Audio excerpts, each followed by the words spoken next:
Hi, this is Larissa Nilsson with Usborne Books and More and MyReadingRug.com. I'm a certified reading specialist, and I could talk to you all day about my passion for literacy and for supporting reading in our children's lives. The research is so very clear about how to help children with reading, and home life and books in the home are just a very crucial piece to that support. So I love to take whatever platform I can and find ways to promote literacy in the home. So tonight, let's talk for a few minutes about supporting literacy with holiday traditions. We're in that happy time of year, lots of traditions around us. So why not see if some of the traditions in your home could support your child or your grandchild's reading? And there's actually a lot of ways that can happen.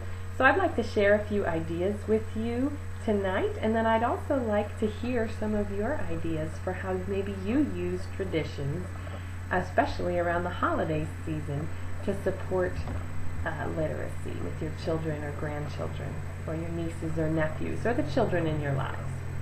So first, let's talk about a reading countdown activity. We're all counting down to Christmas. Why not count down with books? So take several books, maybe 10, 15, 25 if you're feeling really optimistic, and wrap them up individually. And then have a stack of them right by your Christmas tree. And every day you can take one, open it up, and read it with your child. And then you can count how many books you have left as you count the days to Christmas. Now these could be new books if you're feeling like being generous and giving a bunch of new books. But you could also wrap up books that you already own, or books that you're borrowing from a friend. You can even check out library books for a few weeks and wrap them up.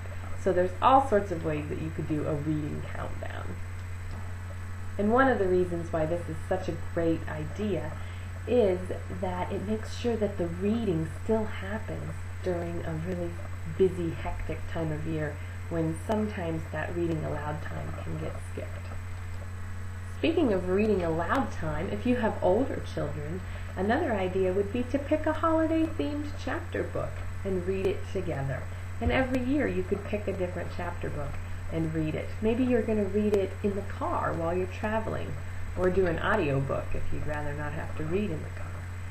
Maybe you could do it every night at dinner, or every night at bedtime, or perhaps during lunches if you're home during lunchtime. But pick a chapter book, a Christmas-themed one, and read it together. That would be a really special family memory.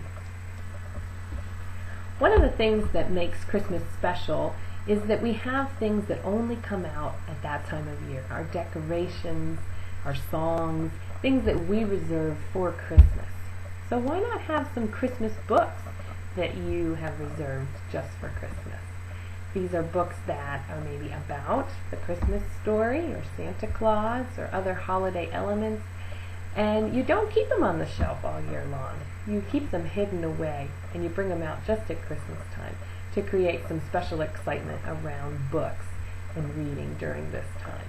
That's a great way to have some special Christmas fun and support literacy at the same time. Another idea that I really love is for parents to make sure that as you're giving your children gifts, that books are included in the gifts.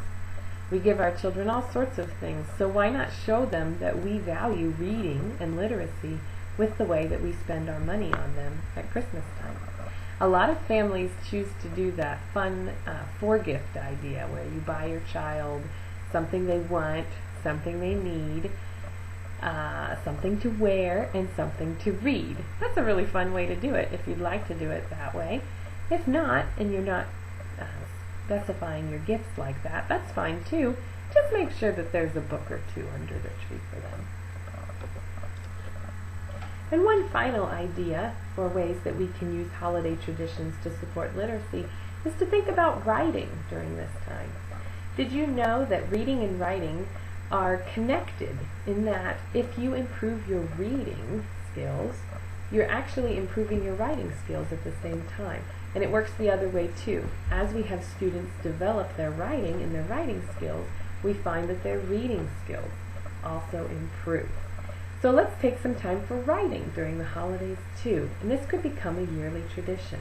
Maybe every year you and your child or your grandchild take time to write to someone who's less fortunate or who's having a hard holiday season. Maybe you take time to write down some family memories together. Maybe you write a creative Christmas poem together every year, or a Christmas story. And then you can save those and read past years as well. So writing together as a family can be a really special holiday memory. These are just some of my ideas, but there's lots and lots of ideas out there for how you can use your traditions during the holiday season to support reading and literacy, and I would love to hear some of what you do. What have you already tried, or what have you heard that sounds really fun? If you haven't been commenting along while you watch this, go ahead and comment now and share with us a tradition you already do or something that you think would be fun to take on. Thanks so much, and Merry Christmas.